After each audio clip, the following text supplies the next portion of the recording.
అందరికీ నమస్కారం. ఈరోజు గ్రాడ్యుయేట్ ఎమ్మెల్సీ ఎలక్షన్లు జరుగుతున్నాయి. పట్టభద్రులకు, మేధావులకు, విద్యార్థులకు, నిరుద్యోగులు, వివిధ రిటైర్మెంట్ అయిన పెద్దలకు అందరికీ నమస్కారం. ఒక విషయం ఏంటంటే, మీరు మీ పేరులోనే ఉంది పట్టభద్రులని. ఎవరు మంచి చేస్తారో ఎవరు చెడు చేస్తారని మీరు ఆలోచించాలి. ఇప్పుడు ఆలోచించవలసిన సమయం ఆసన్నమైంది. మొన్న తన ప్రసంగంలో కేటీఆర్ గారు ప్రశ్నించే గొంతు అని అంటుండు. అసలు ఈ ప్రశ్నించే గొంతు ఎక్కడొచ్చింది? అధికార పార్టీలో ఉన్న అతను ఏం ప్రశ్నిస్తాడు?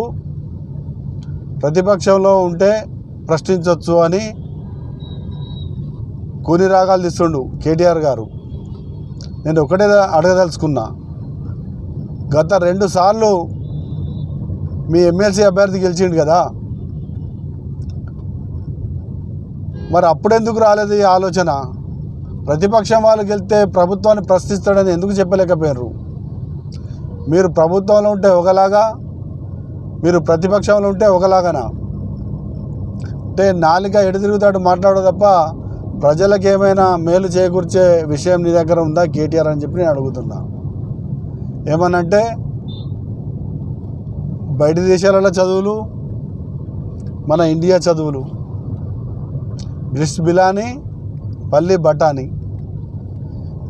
నువ్వు 2000 సంవత్సరంలో మీ అయ్య తెలంగాణ ఉద్యమం ఎత్తుకున్నప్పుడు అప్పుడు బ్రిస్ట్ బిలానీలు వచ్చి ఉద్యమం చేసిరా? ఈ కాకతీయ యూనివర్సిటీలో, యూనివర్సిటీలో చదివిన విద్యార్థులు వచ్చి మన తెలంగాణ ఉద్యమం చేసిరా? చెప్పాలి. అంటే నీకు డబ్బు ఉన్నాడు ఓలాగా కనబడతాడు, పేదోడు ఓలాగా కనబడతాడా? డబ్బు నోటు ఓటుకు విలువ ఉంటుంది, డబ్బు లేని ఓటుకు విలువ ఉంటుందా? అసలు మాకు అర్థం కాని విషయం ఇదే చెప్పాలి మీరు. కేటీఆర్ గారు ప్రభుత్వం పడిపోయినా జనాలు చీకొట్టినా ఏమాత్రం సిగ్గు లేకుండా మీ అక్కగారు పోయి జైల్లో ఉన్న ఇవన్నీ వదిలేసుకొని ఏమాత్రం సిగ్గు లేకుండా మళ్ళా ఎమ్మెల్సీ ఓట్లలో మేము ప్రశ్నిస్తాం, మా గొంతు ఇదవుతుంది. మీ గొంతు ఎవరి మీద ప్రశ్నిస్తుంది? 46 జీవో మీద ప్రశ్నిస్తుందా? 317 మీద ప్రశ్నిస్తుందా? దేని మీద ప్రశ్నిస్తుంది మీ గొంతు? కాళేశ్వరం మీద ప్రశ్నిస్తుందా? ఔటర్ రింగ్ రోడ్డు మీద జరిగిన అన్యాయం మీద ప్రశ్నిస్తుందా? గురుకులాల్లో విద్యార్థులు చనిపోయిన దాని మీద ప్రశ్నిస్తుందా?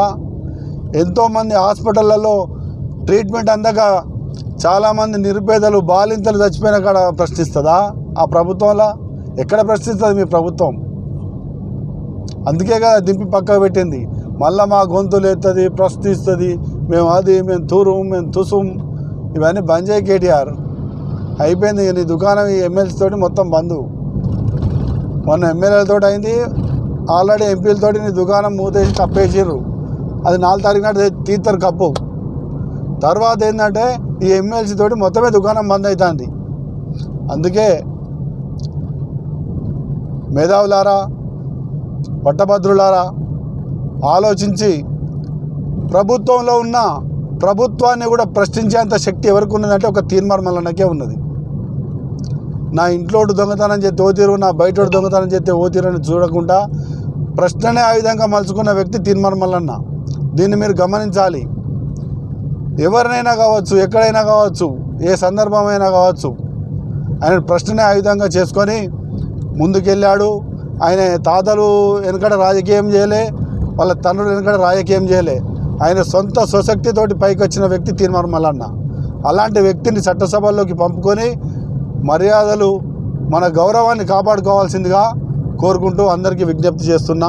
జై మల్లన్న, జై జై మల్లన్న.